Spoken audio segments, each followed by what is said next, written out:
যে গুরু নাভির নিম্ন ভাগে কথা বলবে, প্রতিক্রিয়া করিতে সিদ্ধি করতে হবে অনুরাগের বৃদ্ধি, থাকতে হবে ফুলসজ্জার ঘোরে উপরে।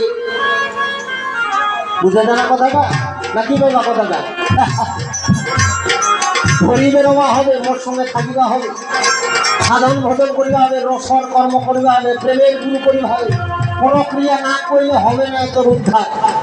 এই নাভির নিম্ন ভাগে কথা করলে এটা ভেড়া ছাগল, পাঠা ছাগল, কিচ্ছু হবে না ওটা। এই কথাটাই বলছে, ওই গুরুকে না ভজিয়া যদি ভোজেন ভেড়া ছাগল। হাজার হাজার কর্ম করি, লক্ষ কর ঘুরাই, বীজের উদ্ধার না হইলে বীজের উদ্ধার নাই। বীজের উদ্ধার করিবে শিক্ষা শিক্ষার পুরুষে হরিবা হরিবা। এই বীজের উদ্ধার করিবে শিক্ষা শিক্ষার পুরুষে, ওই গুরুকে না বুঝিয়া বুঝলে ভেড়া ছাগলকে, সেই মানুষটাকে গুরু বলে যারে ডাকে, সেই মানুষটাকে গুরু বলে যারে ডাকে, সেই মানুষটাকে। আহা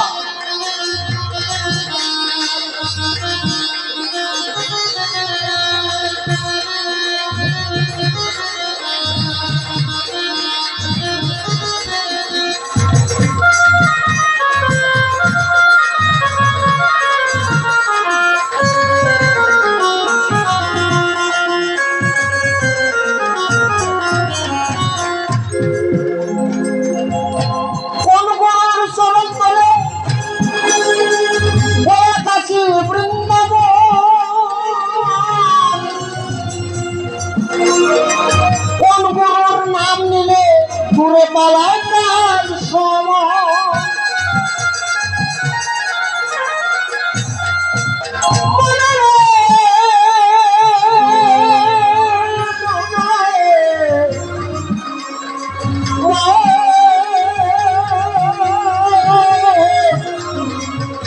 পাগল মনে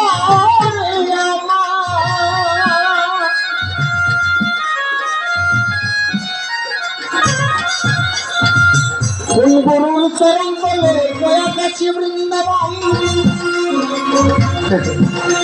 ব্রহ্মাণ্ডে যাহাকে ভাণ্ডে তাহা পাই, শ্রী গুরুর কৃপা হলে জানিবেন সবাই।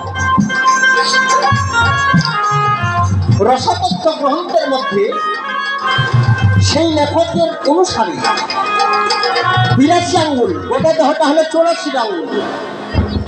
তাহলে 84 আঙ্গুল মধ্যে গোটা শরীরটা বৃন্দাবন, কিন্তু দেহের মধ্যে আজকে 5টি বৃন্দাবন। 5টি বৃন্দাবন কেমন? গুপ্ত বৃন্দাবন, মধুর বৃন্দাবন, বৃহৎ বৃন্দাবন, লীলার বৃন্দাবন।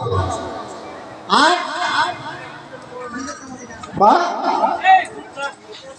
লীলার বৃন্দাবন, বৃহৎ বৃন্দাবন, গুপ্ত বৃন্দাবন, মধুর বৃন্দাবন, আর কি?